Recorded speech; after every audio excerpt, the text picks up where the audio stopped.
Olá, você que me acompanha por aqui. Seja bem-vindo a mais um programa da série Dicas Tributárias. Antes de entrar no assunto de hoje, eu quero deixar um recadinho para você. Todo o conteúdo que eu divulgo aqui no LinkedIn, ele também fica armazenado num canal que eu mantenho no YouTube. Então lá eu tenho todos os meus vídeos, não só esses dessa série agora, mas também de uma série antiga, de um programa que eu fazia numa televisão por internet, que era a televisão Alfa Ômega. Então tem bastante conteúdo lá. Se você tiver alguma dúvida, quiser rever algum programa, quiser dar uma olhada, vai lá. Aproveita e faz aquele negocinho lá de deixar o seu like, se inscrever no canal, para me ajudar a divulgar esse trabalho, que como eu já disse aqui, o meu único objetivo é o de transmitir, de compartilhar a experiência e o conhecimento que eu adquiri ao longo da minha carreira. Então vamos lá, o assunto de hoje.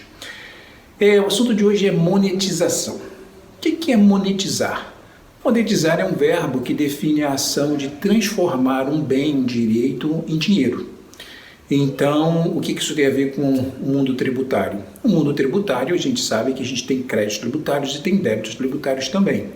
A gente tem impostos que nós somos lado ativo e impostos que nós somos lado passivo. Como isso acontece?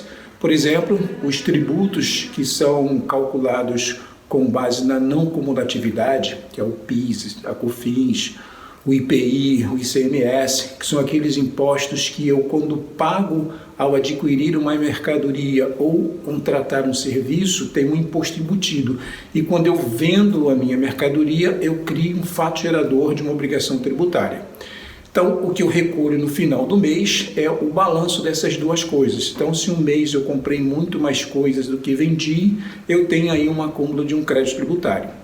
Esse crédito tributário tem as suas regras próprias, são créditos tributários de natureza federal, estadual, cada um tem a sua regra própria para ressarcir.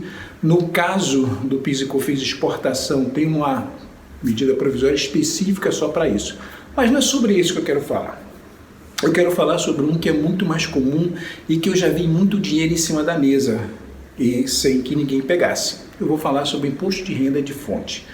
A pessoa jurídica tributada com base no lucro real, todo o imposto que ela paga durante o mês, durante o ano, ele é considerado como antecipação do imposto devido ao final do exercício. Chega no final do exercício, ela apura seu lucro real, calcula seus impostos e vê lá quanto é que ela vai ter a pagar. Se a empresa tem um lucro real positivo, ela vai pagar um imposto sobre isso e aí todo aquele imposto que ela teve retido durante o ano inteiro, seja sobre aplicação financeira, sobre serviços prestados, sobre qualquer outra modalidade, ela compensa com aquele imposto final. Beleza, tudo certo. Mas existem certas empresas que, por suas características, elas não conseguem fazer essa compensação. Um exemplo, uma empresa holding. Uma empresa holding que mantém participação em diversas outras empresas, é extremamente lucrativa e não paga imposto. Por que ela não paga imposto? Porque o lucro que ela considera como o lucro dela operacional, ele vem por equivalência patrimonial. E o ganho, a receita de equivalência patrimonial, ela é não tributada, ela é excluída da base de cálculo do imposto. Por quê? Porque ela já foi tributada na sua origem. Então, uma empresa desse tipo, que ela recebe dividendos, que é não tributado também, que ela recebe lá os seus lucros e ela tem um caixa, e esse caixa ela aplica no mercado financeiro, isso gera imposto de renda de fonte. E esse imposto de renda de fonte, ela não consegue utilizar porque ela não tem um lucro real. Então, o que a maioria dessas empresas fazem? Chega no final de cada ano, ela vai lá, entrega um perde compra para a Receita Federal pedindo uma restituição daquele valor, já que ela não tem como compensar, e aí vai levar um certo tempo para a Receita Federal restituir ou ressarcir esse imposto para ela, que normalmente leva muito tempo. E a empresa também tem que ter um cuidado de a cada 5 anos ela olhar para isso, porque senão ela prescreve, ela perde o direito de pedir a restituição. Agora tem uma coisa que já vi muitas empresas que não cuidaram disso, não sabiam disso, é que ela pode utilizar aquele imposto que ela reteve de outras pessoas para compensar esse. Então, uma empresa, por sua natureza, ela tem na sua folha de pagamento, ela tem serviços que ela contrata, ela tem mão de obra, ela tem, por exemplo, o aluguel do prédio que ela está instalada, pertence a uma pessoa física, ela paga para essa pessoa física e retém imposto. Então, ela tem uma série de impostos que são retidos na fonte do longo do mês E na maioria dos casos eu vejo o seguinte: esse imposto fica lá retido, fica lá numa conta do passivo, e quando chega no momento de recolher, há uma saída de caixa para pagar aquele imposto. E é aí que se perde uma oportunidade de se monetizar esse imposto. Por que se perde isso? Porque o que essas pessoas não sabem é que elas podem utilizar aquele imposto de renda que ela foi retida para compensar esse que ela reteve de alguém. Ou seja, ao invés de ela ter uma saída de caixa, ela simplesmente entregar um perde compra à Receita Federal e compensar com esse imposto. Aonde está a fonte legal disso? O fundamento legal disso está na Instrução Normativa da Receita Federal de 2021, de número 2055.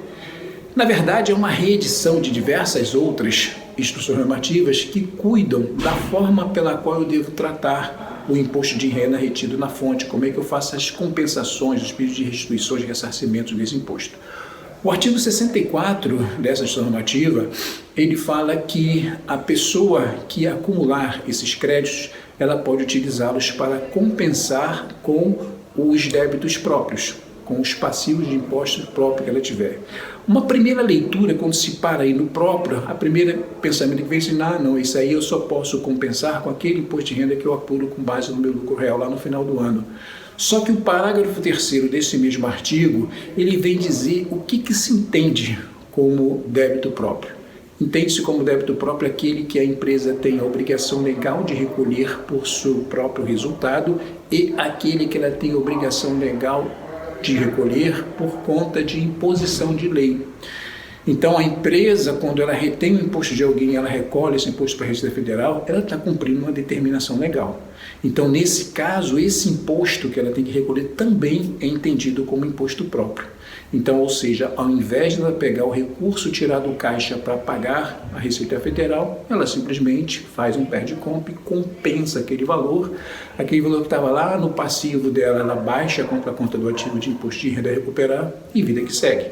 E dessa forma ela consegue monetizar o seu imposto, consegue fazer com que ela tenha uma aceleração na utilização desse benefício sem ter que esperar para a Receita Federal ressarcir.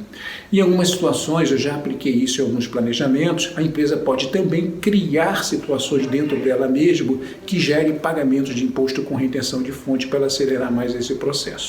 Bom, é uma coisa extremamente simples, legal de fazer, você está com o regulamento embaixo do braço, não tem nenhum tipo de risco, a coisa anda normalmente, nunca vi ter nenhum problema sobre isso, e é uma forma também de você monetizar esse valor e colocar aí o dinheiro no seu caixa, ao invés de você tirar o dinheiro do caixa para pagar o imposto.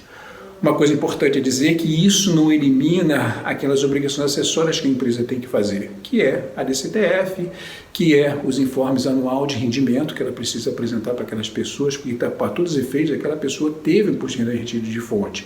Então ela tem que apresentar esse informe anual de rendimento e a única coisa que muda, e muda para melhor, é o fato do dinheiro ficar dentro do caixa da empresa, não sair de lá. Bom, essa é a dica da semana, espero que tenha sido útil para vocês. Hoje é segunda-feira, semana começando, então desejo que vocês tenham uma semana muito produtiva e abençoada por Deus. Valeu, até a próxima, tchau!